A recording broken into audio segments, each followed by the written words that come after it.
flatmates to misfits to teenage vagabonds, life can really be very quite strange, can't it?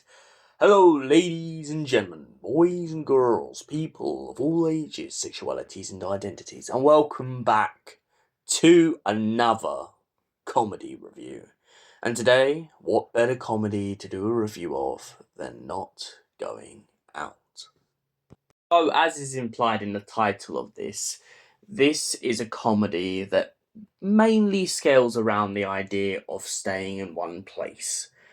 Most of the time, it will be Lee and his wife Lucy's house, but occasionally they go from trains to skydiving to football pitches.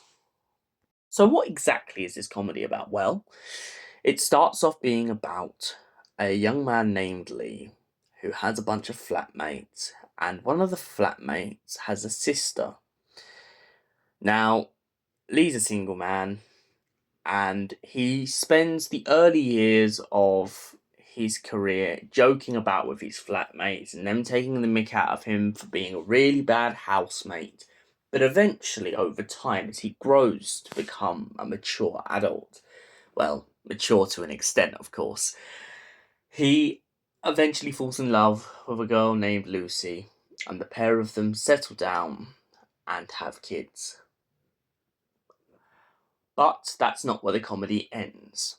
The comedy continues on following Lee and his wife Lucy's complicated relationship as they try and weave their way through the grown-up world and watching as their friends around them and their parents drag them into very awkward situations.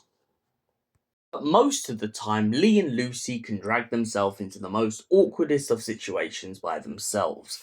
Hence, Lee once brings home a guy who's supposed to be from a care home who can't drink, dressed up as Santa, gives him a drink, and then has to drag his body into a shed. Yes, I know, out of context, to anyone who's not read the show, that sounds absolutely mad. But Lee himself always seems to get himself into trouble in this series, and he always has to explain himself. Lee, of course, is not the only one in this series who gets up to mischievous things. His wife can be very manipulative. Lucy tends to sometimes try to manipulate Lee into a situation because she doesn't want to get in trouble herself. Often this can backfire, as Lucy is very, very blunt about her own feelings, and when she gets overwhelmed, she just kind of comes out with it. Their best friend, Toby, is no better. Toby has a wife named Anna, and Toby and Anna often have disagreements. The biggest disagreement being the fact that Toby tries to book things without letting Anna know. And the ongoing gag in this series is that Toby and Anna's marriage is kind of complicated. They stay together and they keep things fresh, but they can absolutely not stand each other. This is so apparent that even when Toby gets drunk, he starts confessing to Lee that he is so jealous of the relationship between Lucy and Lee that he wishes his own life was like that. Lee and Lucy have 3 kids, Charlie, Benji and Molly. I mean, the poster that you can see, obviously this is when the kids were very young, but as the show has progressed, they are now in a series in which they have pretty much started to head off to university. But the series before that shows the kids much older, and Molly makes a statement in the series before about how it's very ironic that all their kids are named after drugs.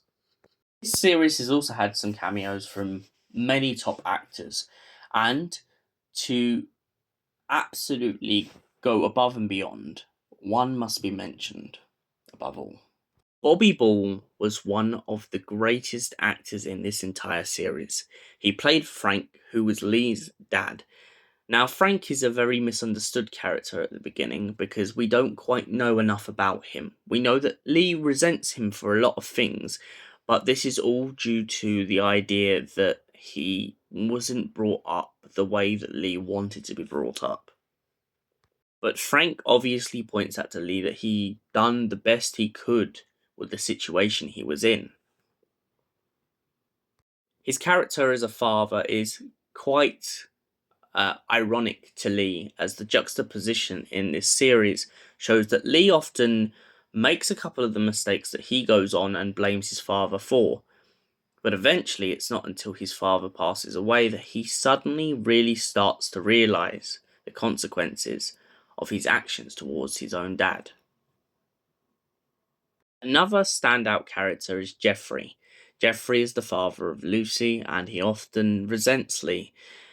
Lucy and her parents are from a much more privileged background, and at first Jeffrey believes himself to be a little bit more on a better playing field than Lee. But after finding out some news about the past and about the time when Jeffrey went off to war, it begins to make him a little bit more understanding of Lee. Lucy's mother, Wendy, is always being chatted up by Lee, but Lee has often got in trouble for this in the series, and it's a very good gag about trying not to impress the family too much. Lucy's brother in the early series was played by Tim Vine. Tim was very funny and very witty and very on top of the ball when it came to putting Lee in his place. Megan Dodds was the original flatmate to Lee. She was very direct and very persistent in putting Lee in his place. Back to the story, though, of course, now that I've introduced you to pretty much all the characters. As the series progresses, as I've mentioned before, there's a lot of comedy and there's a lot of thing. And I like how every single season we eventually started to really start to grasp each and every character. Lee, of course, being the main witty and bantery character, but Lucy also having her moments of joy. There is also a couple of very standalone moments between Toby and Anna and Jeffrey and Wendy. Everyone in this comedy really gets their moment to shine. Even the child actors who play Molly, Benji, and Charlie. Yes, I remembered their names.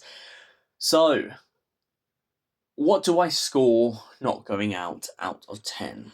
Well, it's a very solid series, it has a good foundation, and most of all, I really like how it appeals to everyday life. It gives us scenarios and plays them out in a way that we can kind of relate to, getting lost in a field, people trying to turn over a vote, people voting for something that we may not believe in, and most of all, the idea of trying to see if things can work.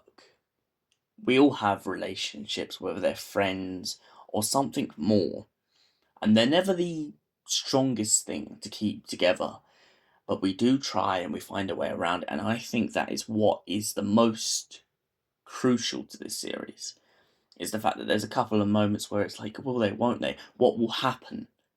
And that is why I'm going to give Not Going Out a solid 8 out of 10. Thank you for watching, and we will see you in the next comedy review. Until then, goodbye, and stay beautiful, you gorgeous people.